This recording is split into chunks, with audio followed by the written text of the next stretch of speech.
Hey everybody, welcome back to HiFi Home Theater. I'm Brian. One of the biggest complaints over the years people have had after they run their room correction software, especially Odyssey, is that there's no bass. Odyssey wants to EQ the response perfectly flat, which sounds way too lean for most people. So as long as I can remember, the solution to this was to go into the settings and increase your subwoofer level. Now, if your AVR processor lacks the functionality to customize your frequency response, then, and that's all you have, then there's nothing wrong with that. If it sounds good to you, that's all that matters. But if you do have some of the advanced functionalities from Multi-QX or Dirac or Anthem Arc, then I want to show you why you probably don't want to just increase your subwoofer level and what you should do instead. Which I'm attempting to represent what a crossover, or at least the idea of a crossover between your subwoofers and your main speakers. On the speaker side, we have a high pass filter with a certain slope on it. And then on the subwoofer side, there is a low pass filter with a certain slope on it. These slopes can be different depending on the crossover itself, but generally you have a matching amount of drop per octave so that it equals out and makes a nice smooth transition between your speakers and your subwoofers. All right, this black line in the middle here, this is just to represent some kind of reference line, or 0 dB we'll say. Here we have a line, I'm trying to make a mark, we'll just call it the 80 hertz mark, and then over here just a 90 hertz mark. These aren't really accurate, this is just for visual representation. So as I started the video, as long as I can remember, the solution that if you had your bass was too low, maybe it was too much level with your speakers, which Odyssey usually tries to do, make it nice and flat, the solution was to go into your AV receiver, into the settings, find your subwoofer level, and crank it up. The problem with that is, I'm going to show you right here, if I just increase my subwoofer level, I want you to take a look, watch the crossover point at 80 hertz, and watch what happens to this crossover point as I increase just the subwoofer level.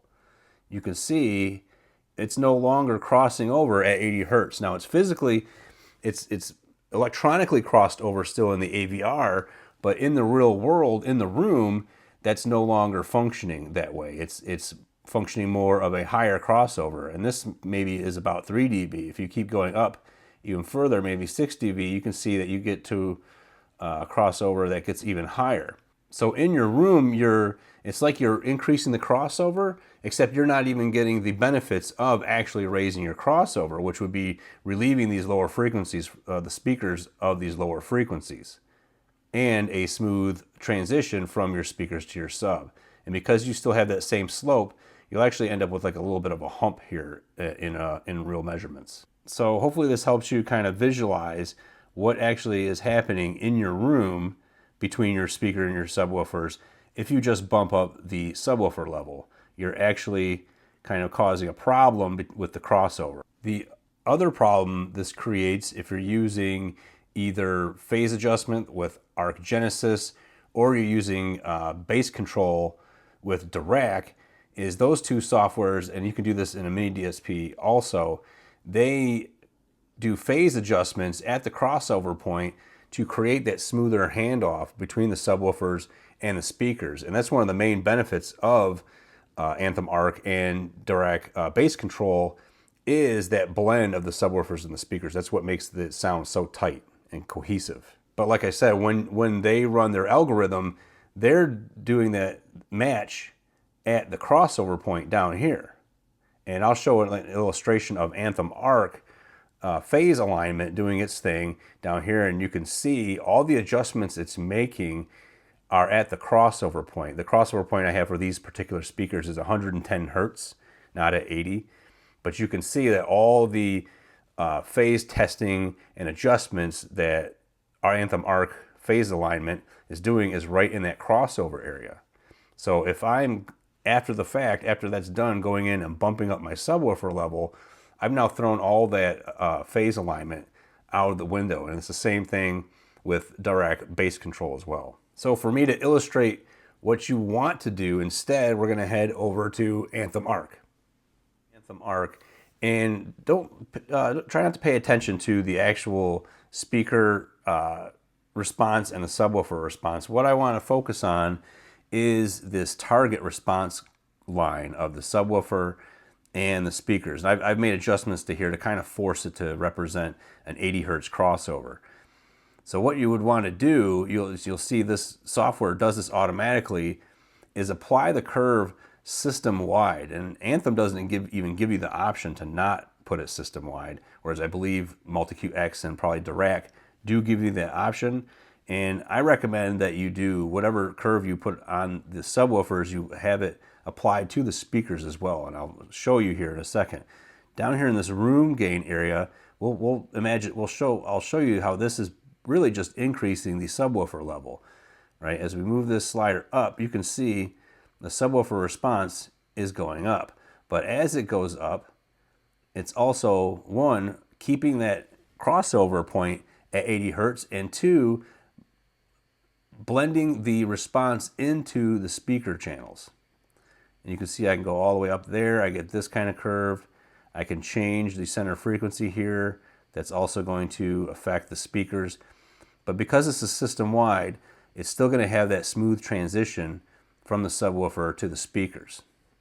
And here you can see deep bass. I can increase that. You can see crossover is still at 80 hertz. Still have this transition.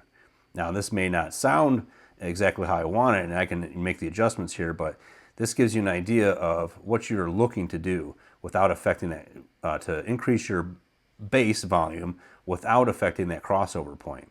Now, of course, you can see by the response here, this is an awful lot of boost in this area, so this wouldn't even work for these particular speakers, but I just wanted to use this to illustrate to you how the system-wide curve is a better way to increase your bass than just increasing the subwoofer level. And then, at least for Anthem Arc, after you've done this and uploaded this to your receiver, you would rerun the Anthem phase adjustment, and it would redo that phase alignment even after just changing the curve. So even not affecting the crossover point, just adding the curve to it is enough to where you would want to rerun the phase alignment so you keep that good match with your speakers and your subwoofers. So again, my recommendation is don't raise your subwoofer level, change your system-wide target curve, especially if you've gone in and made adjustments to blend the subs and the speakers already.